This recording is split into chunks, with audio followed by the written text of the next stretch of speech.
What's going on, Strive and Grind? Today we have the beautiful and talented Annaelise. She is a pole dancing fitness instructor, acrobat, performer, and entertainer. Thank you, Anna, for joining us today. Thank you, Ivana, for having me. Of So good to course. see you I again. know, right? So can you start off by telling us a little about who you are, what you do? I'm Annalise, and I am an acrobatic performer. I'm an aerialist, so I do like aerial apparatuses. I do lyra and I do pole for performances and competitively. So How long have you been doing it? I've been doing pole for about 3 years. 3 years? Yep, and I've been doing the other like aerial stuff for about a year and a half. That's pretty sweet. But I've been a gymnast my whole life, so it Right. obviously it which is gave me how I know her because we yeah. competed in high school with each other. But yeah, you Yes, we can did. beast at everything. Tell us about the first time you actually got into pole fitness and like, was it easy for you? I mean, of course, being a gymnast, I'm sure it was. Or was it a bad experience, good experience? How did it even come into to light in your life? Well, some people pole fitness, as a lot of people know. I mean, anybody who pays attention to the street signs like can notice that there's pole studios popping up left and right all across the country, Definitely. all across the world. It is a new thing in fitness. It's you know what I mean. It's really blossoming as an alternative to fitness and athletics. However, I'm not going to fake the funk. I started, how you would traditionally think, you know what I mean? I was 18 and I had been a CNA. I left home really early and wasn't doing anything athletic at all from the time I was in high school as a gymnast until I was like 18. And I started dancing. And then immediately I fell in love with pole naturally because it was like, oh my God, if these girls can do that, then I can do this. Right. So I fell in love with it that way, and I only danced for about 2 or 3 months before my agent at the time picked me up and was like, "Yo, kid, you got to come on the road." Right. So Do he this for books real. he books burlesque performers for like various events. Yeah, sometimes they're at a strip club, sometimes at a regular club, concert venue, whatever. But he books burlesque performances and like side oddity acts. So I was like a pole dance oddity act, and I started doing that, and I did that for 2 years solid. I just recently stopped doing it. I've got two more contracted shows left this year, and then that'll be it. I'll be Cool. finished. So yeah, that's how I started. It wasn't I got put in the right hands at the right time. You know what I mean? I was very Right. very lucky that I had the opportunity to be able to travel that way and use it to my advantage versus like being stuck at a club or something like that. It was really Right. cool, and I didn't have to. I never ended up having to do a lot of dances or deal with a lot of crap that a lot of people have to deal Right. with. You got the more Which positive side of it. So that's yeah, pretty I got cool. paid to be there and. Yeah. I mean, that's pretty cool because you told me that you racked up 180,000 sky miles traveling all over the world. Not everyone gets to do that. And I know I always, check up on you and see your posts in all these different countries. And that's pretty awesome for someone your age to go out there and be able to travel around the world. Um, did got you it. It's got its ups and downs. Yeah, I mean, that's what I was gonna say. Did you like doing it, or was it like fun at first, and then it just got really tiring and old, or like what was that experience like? I love to travel, and I hope and I expect that after this, I think I would consider it hibernating. I'm kind of going to hibernate for like the next year. I'm going to continue to compete and perform, but not. I mean, that burlesque touring stuff was every weekend for like a year and a half of my life. You know what I mean? Wow. And it gets lonely, and then especially because I wasn't a part of a troupe or a circus where there's other people. You know what I mean? I'm traveling by myself. Occasionally, the venue pays for a roadie.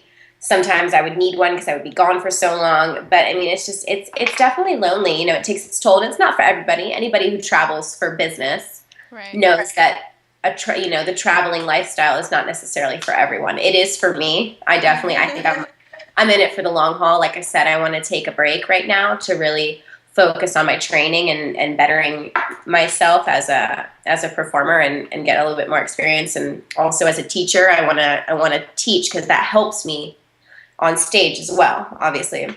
So I want to take this time to kind of chill out, but I expect in a year or so I want to be doing like maybe some sort of cruise line or Cirque du Soleil is an option. You know, I could do that, but that's a contract. You know, you got to sign a contract, and then you do the same show every night. You know, twice a night, 5 days a week. You know, I don't know if I'll ever work for a company again. You know, I don't know if I'll ever work for. It sounds really exhausting. I mean, like you said, I can't imagine how you could even find time for yourself doing all of that. Even now, every minute is meticulously scanned, like planned out for my day. But I love it that way. I wouldn't have it any other way, honestly. Like it makes me feel productive, and I love being proactive and go with. Right. That's the only way to get things done. I mean, it's all about the grind. And as long as you're doing what you love, I mean, do it, go for it, right? I like that. Was teaching something what you always wanted to do, or did it just kind of like fall in your lap and you were like, yeah, I'm going to teach? Like, how did that? That's very interesting, because they say that a great performer is never a great teacher. And they say those who can't do teach. It is just like two totally opposites of the spectrum. You know what I mean? To do is one thing, and then to try to break it down to somebody who has no, you know, not necessarily no body awareness, but no awareness of what it is you're trying to convey to them. And then there's more than that. It's not just teaching them, you know, a trick or a technique to a trick. You know, it's teaching, as far as performance goes, it's about teaching people how to like conjure that inner fire and that inner passion, and tell them, you gotta, you know, this is how you display that. Whatever you have inside, this is how you show me. Like, you know, when you get on that stage, it doesn't matter whether it's 2 minutes or 10 minutes. That's your time to shine, and that's your time to be able to show people who you are. You know what I mean? So that is what's been interesting as a teacher. It's just seeing, seeing girls in one light as I teach them, and then seeing them in another light as I watch them perform. I'm like, oh my gosh, I didn't know that she had that fire in her, you know? So it's cool. It's really cool. And it teaches me so much, and it's rewarding in a different, I mean, teaching in any, I mean, this is not relative to just fitness. I mean, just a teacher, she who teaches others is, I mean, that's what like life's about. You know what I mean? Like good teachers, you know, in anything. So I really enjoy it. I did it at first because I had a hard time with it, because I'm a lot of this stuff comes naturally to me. So it's hard for me to like take somebody who's never done anything and be able to, but it's all, you know, you can customize it to anybody once you get it. And plus, a lot of times people don't necessarily want to learn a lot. They want to leave happy. Right. They just want to be like, yeah, I did this little trick, and I don't care if I fell, but I did it great, you know, in my head. So that's pretty cool. So teaching's not something I expected, but it's definitely something that I would like to continue doing for a long time, probably forever, yeah. That's good. And it's good to hear, too, that, you know, you say, like, it comes naturally to you, and that's definitely a big accomplishment for anyone that doesn't want to teach or didn't plan on teaching in the first place. To be put in that position, and it's something that comes easy to you, and then you eventually, you know, it's successful in the end as far as you being able to teach others to do something that you love, and being able to share your talents and stuff like that. So that's pretty sweet. It's awesome. What is your opinion on, like, the whole idea of pole dancing being okay to use as fitness? Like, I know it's like you said earlier that, you know, it's widely popping up everywhere. I mean, my opinion, I think it's cool. It's a fun alternative, but there's just some people that still make it a controversy. What's your input on that? Oh my gosh, it is so taboo. It's taboo. But so the good thing is that I consider myself like second generation. The women who really pioneered it as a sport and who started opening up all of the pole studios and stuff, I mean, this started happening 6-7 years ago, really. Okay. Really, really. I mean, they started having large competitions, you know, geared directly towards fitness. sick, Felix Kane and Janine Butterfly, all of these women, they're the real pioneers. So being that I'm second generation, it's really nice because it just gets less and less taboo. Like, I mean, when they really are the ones who like branched and, broke it out and Right. opening studios. But now, I mean, it's so prevalent, and I mean, people are seeing it everywhere. There's no denying it. You can't deny it. It's in rap videos. You see it going down the street, Right. It's in your friend's house. People are, It's not, I mean, it's not going anywhere, because it's always been there. That's the thing, is that it has always been there. It's always been in the strip club. There's always been women that ended up transforming their body and finding a passion in being able to express themselves at that one place in their world. You know what I mean? That is where they did it, and then, like I said, about 6-7 years ago, the other girls started, the big girls started doing these big competitions in the fitness studios. So I think it's still taboo, but I think it's getting less and less, with every month that passes by. I mean, just because of how prevalent it is. Here in Raleigh, we have 3. In Durham, there's 2. In Cary, there's 1. Durham and Cary are within 15 minutes of Raleigh. So all of these studios are within 30 miles of each other, and Raleigh's not that big, So, and I travel a lot, being a feature burlesque dancer, which is also, to be honest with you, Devon, looked at as really taboo in my pole fitness world. The pole fitness girls, I feel like, are not very accepting of me, even though I'm talented. Is there like a borderline from like? Oh yes, like professional fitness pole dance and like burlesque, and then like strip club, or like is this? Or is it like starting to become some sort of happy world, or is it really? No, I mean, I feel like there's a couple of girls who still are realists, and they're like, yeah, we're not, we know what's up. We're not going to sit here and try to deny it. You know what I mean?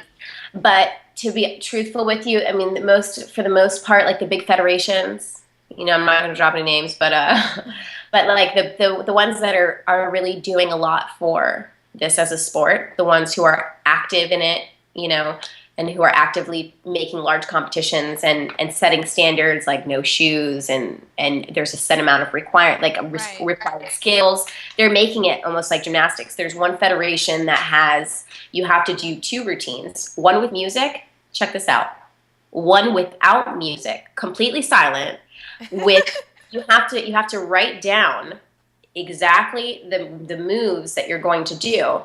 You have to write them down and give them to the judges, and that is what they score you upon. And then they videotape it, and they go back and they deliberate over 2 hours. And so it's very similar to gymnastics. I mean, imagine somebody who's never done anything like that, who's used to dancing to music, and then you tell them. And that's what people see it as a creative form of like dance, and with a mixture of acrobats But they're trying. They're really trying. And those who are really trying, they're like super funky about the whole like strip club situation / strippers who want to be whole athletes as well.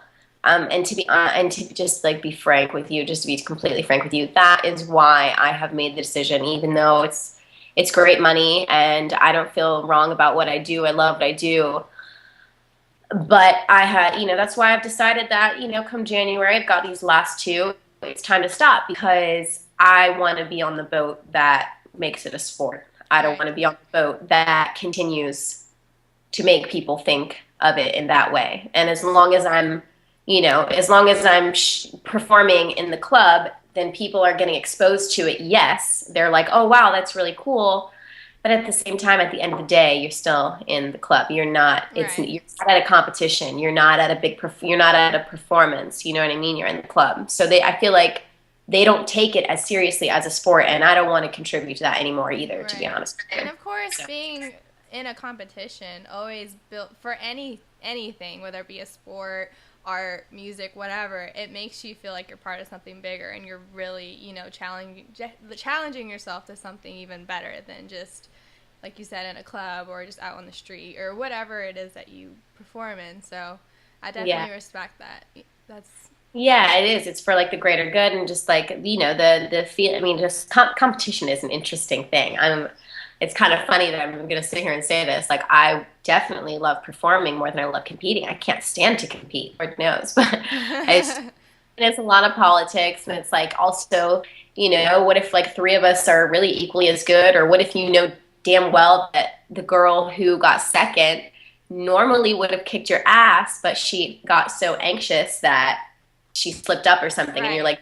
like I should have had my ass handed to me, but she was nervous and she didn't do her best. So, but competing, as far as like what it does for people, no matter what it is so good for you. Such good character building. You know what I mean? To have the Definitely. courage to step onto that stage and be judged upon and compete against your peers, I think it's very I think, like I said, I think it's good for discipline. I think it's good. It teaches you how to lose. Everybody needs to know how to lose. Exactly.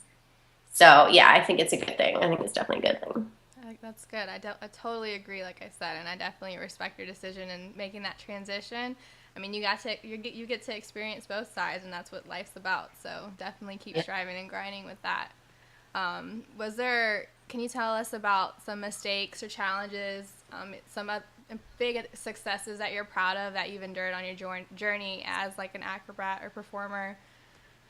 Any major? Major stuff. Yeah. Well, I've got, yeah, I mean, I'm sponsored, you know what I mean? I'm sponsored by Platinum Stages, which is a big accomplishment. That's They pay for all, awesome.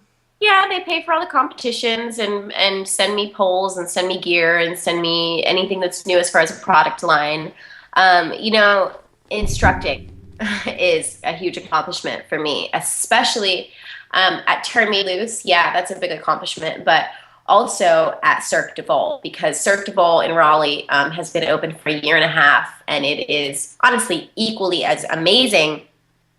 Aerial aerial fitness is also really kind of popping up everywhere. Right. I would say that pole fitness is bigger, honestly. Yeah. That's just because there's a lot more of them. However, back in the day, it used to be you had to go to Cirque du Soleil to learn how to do silks, aerial Mhm. silks. You know what I mean? Like Right.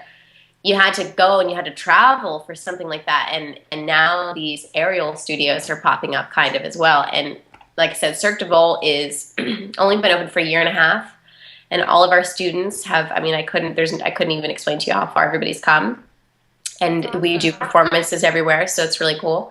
And then I've trained with a lot of awesome people. I credit them to my success up to this point. And then I would also say that that's going to be what credits me in the future is the training that I've invested in. I've trained with a shit ton of artists from Cirque du Soleil. I've auditioned for Cirque du Soleil. I've had the That's big. opportunity.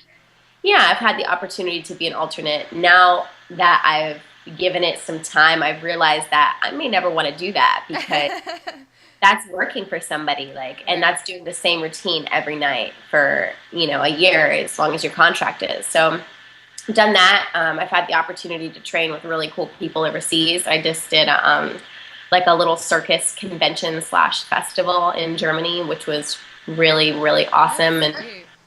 yeah, and then I do workshops too. I've taught a couple of workshops. I'm an ambassador for Pole Dance America. Awesome. So they book me as basically like a feature instructor. You know what I mean? Yeah. A studio will call, and I do contortion. I teach a contortion workshop, and I also teach a pole workshop. So Okay. that's fun because I get new students every time, and Yeah. it's like I said, it's just like featuring, except for I get to go and teach pole, which is fun. So those are accomplishments, but I'm thinking, much bigger things for the future. I'm only 20. Nobody even gives me that, but I'm definitely trying to keep it together every day. You know what I mean? Like, and I know that, but That's crazy. I That's a lot for someone only 20. I almost forgot how young you were, but nobody knows. nobody. Yeah, I know. No, it's because I left home so young. You know what I mean? Yeah. And then I got my GED when I was 16, and I started going to college for nursing when I was 16, and I was working as a CNA when I was 16. Like, Do you regret not finishing high school or going to college, or did it even affect like your path that you wanted to take? I tell you what, Tamana, I would not take. I mean, I've had a lot of awesome stuff happen. I've also had a lot of really bad stuff happen with a lot of, when you get a lot of limelight and you have a lot of money involved. that also attracts a lot of negativity and a lot of danger towards you. And being that I am so young, I'm very naive. And when I could not, I mean, I don't, you couldn't conceptualize the shit that I've been through in Yeah. the, Yeah. 15 years old, running around like she's a grown woman. You know what I mean? I've had a car since I was 16, had my own place since I was 16. I've always had people around me that are a lot older than me, and not all those people were good. So I've had bad stuff happen to me, but I would not take any of it back for one single minute Right, and you because wouldn't be like where you are without those experiences, as bad as they might have been, as good as they might have been. You know, it's you definitely learn and you grow. You know what I mean? definitely. You don't go through life, you grow through life. Yeah. And also you learn putting yourself around like-minded people makes a huge difference. So Yes, that's what a lot of absolutely. people, or young people, I should say, hopefully learn at that young age. But there's still, adults out there that don't, unfortunately. But It's true. you always want to put yourself around like-minded people. Yeah, And I mean, I do think too, like college isn't for everyone. Especially, it just depends on what you want to do. And especially that's nowadays, how college people are graduating and they're not getting jobs when they graduate. And that's a whole another debate, yeah, girl. it's a That's called whole thing. So I one was word just for that. It's called the system. The system. exactly, It's and all a part of the system. everyone's getting stuck in it. So Yeah, I mean, and you know how you have I mean I have two sisters right now that are up to in their that boat. Yeah. up to their neck, and I mean honestly everybody that I speak to, and I'm a very vocal person, and I like people, I love people, I love to interact with people, I love to talk to people, and yeah, exactly what you said. I mean, just it is so sad. I Girl. personally, this is off subject, but I think people should have to like go. I think we should have to do like some kind of public service for 2 years or military for 2 years right outside of high school. That way we have time to figure out who we are. And what we want You to know what I do. mean? Yeah. Yeah, Oh, because that's why I feel so blessed. I've had this time to figure out what it is, who I am, and what it is I want to do. Hold on one second. Hey guys, I'm doing an interview. Um, everybody's trick or treating. Happy Halloween. So, and that's why I feel, I feel really grateful that I've had the opportunity to discover what it is what my purpose I think is, Right. and I can honestly say that, we're sitting here right now in 2013, and if we sit down again 10 years down the line, I'm still going to be doing something related to fitness. You know what I mean? I'm still going to be doing that. I know that it's forever. And am I going to go back to school? Yeah, I do, because I want to, not because I have to or because I need to. I'm going because I want to. I'll be Right. studying nutrition and the body because that's what I'm passionate about. You know what I mean? And I Yeah. know that. So it's been cool, and yeah, I wouldn't trade it for a second. I'll be a little late, There's nothing wrong with that. I think that's a smarter decision since you know what you want. A lot of people go in wasting money because they don't know what they want. They change their major like 10 times and whatnot. So, I mean, lucky for you. I mean, you're obviously smart, self-educated in your career path that you want to take, and it shows. So, I mean, I think that's what matters, and self-education is big and can Yeah. overweigh, a college education any day. So, I definitely, think that's a good Everybody thing. has their own path. You know what I mean? Yeah, So that's what it's about, is finding your, what works for you. You know, definitely.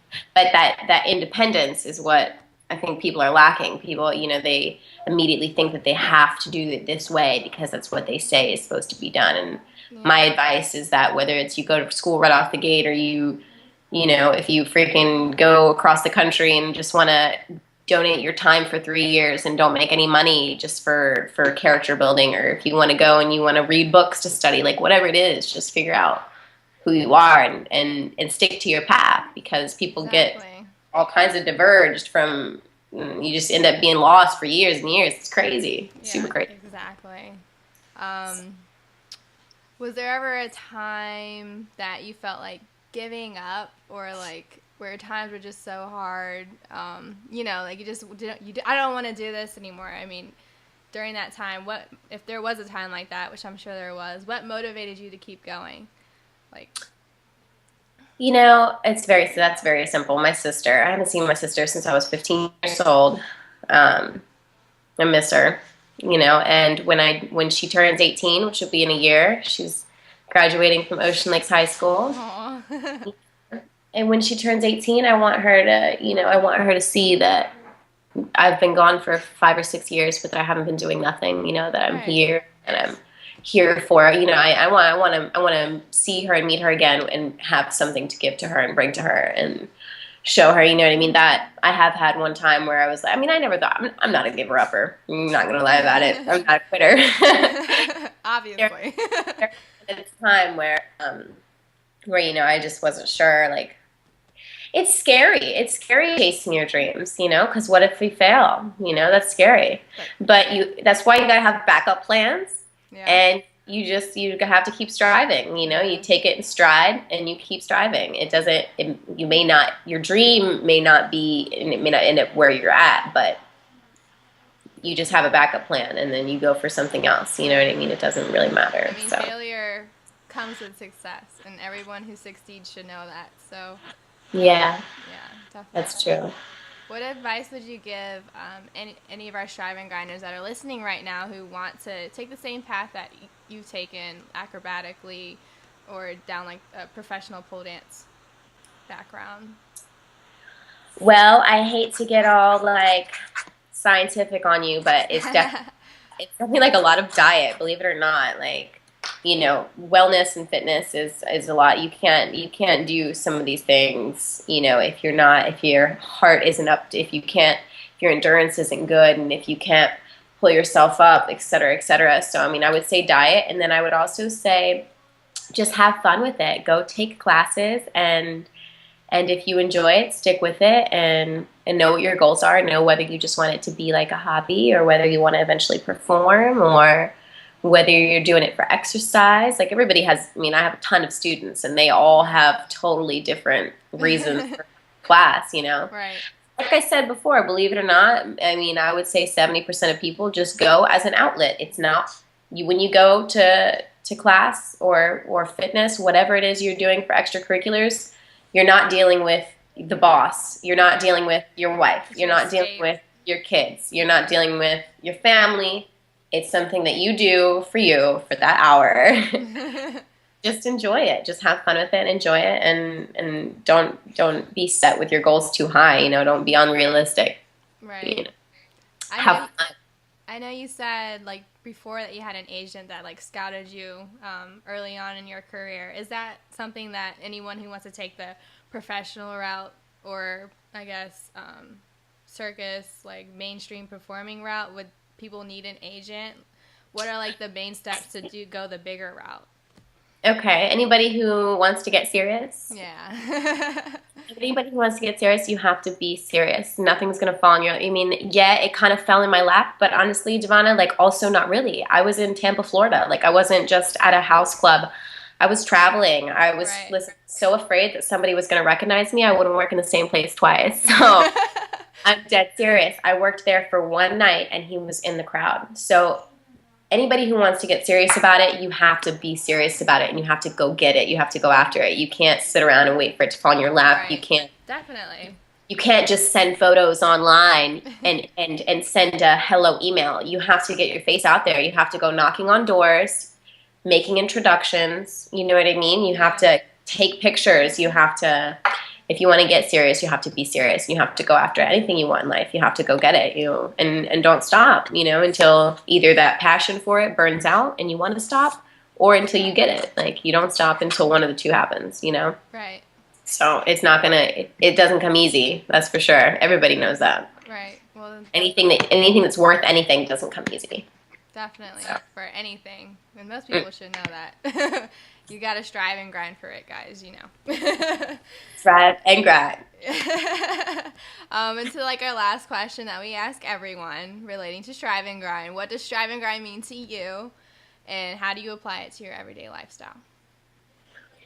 I feel like we've talked about that a lot, but strive and grind to me means that you work hard for what you want and you accept defeat when it falls in your lap, and you just swallow that pill and you keep moving and you just keep grinding, you know what I mean? And then also just to remit, like, don't forget why you're passionate about whatever it is that you're doing. Like, if anytime you get clouded or if anytime you feel defeated, like, don't forget, hey, this is why I wanted to do this. Right. And also, you got to have long-term plans. You know, you've got to be able to see your 2 years in the future, 5 years in the future, 10 years in the future, and you've got to say, like, if I give up now, am I going to be where I want in 5 years, or is this going to slow me down? Like, you have to think about that. Right. So, and always have a plan, B and C.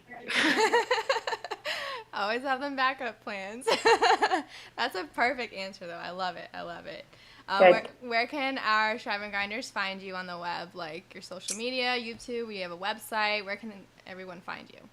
Well, I will be launching a website by January. Awesome. I've got and you'll be able to book training sessions, like private training sessions and stuff. So I'm getting my personal training certificate here next week, so that'll be awesome. So everyone hit her up if you're trying to do some classes. So I'll be qualified. And then also, obviously, YouTube, Annaelise Bowman. Google me on YouTube and look up, like, pole demos. Got a lot of that. And then I've got a Twitter account and, of course, Facebook, Annaelise Bowman, Annaelise Bowman. So, and that'll be, you know, you can keep up with my website from there if you guys go add me on that thing there. So.